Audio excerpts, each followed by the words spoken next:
My name is Jonathan Charlier. We're live at Olympia Drive with Assistant Chief Steve Chandler. Steve, what happened? How did this happen? So our department received an alarm at around 8:20 on Friday night that a building under construction was on fire. Our initial crews showed up and found a heavily involved 4-story wood frame structure that was fully involved at that time. That structure collapsed about 10 minutes after they showed up on scene. We transferred efforts into preventing fire from making it into the exposure building. However, the overwhelming heat and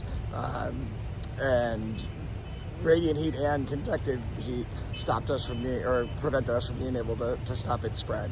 Once it made it into the ceiling space, it got ahead of us, and we just were not able to keep up.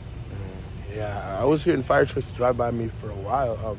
How many different fire departments came? I don't have the exact numbers off the top of my head, but we used all of our mutual aid resources, up to a third alarm on the evening of, and then the next morning we used the task force, which is additional resources from communities outside of our neighboring communities, so that we don't strip everything from within this area. Okay.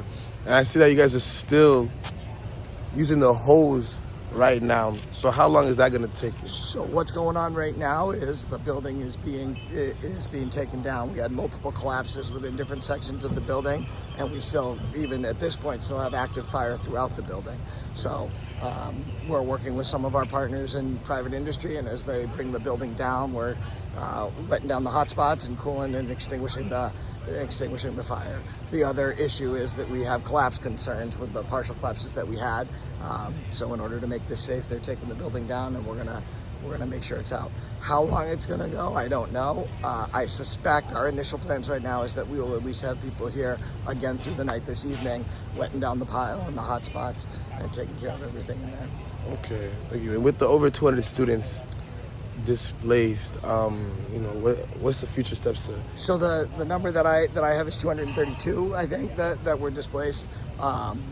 The university and the town of Amherst have worked together to create some resources for them.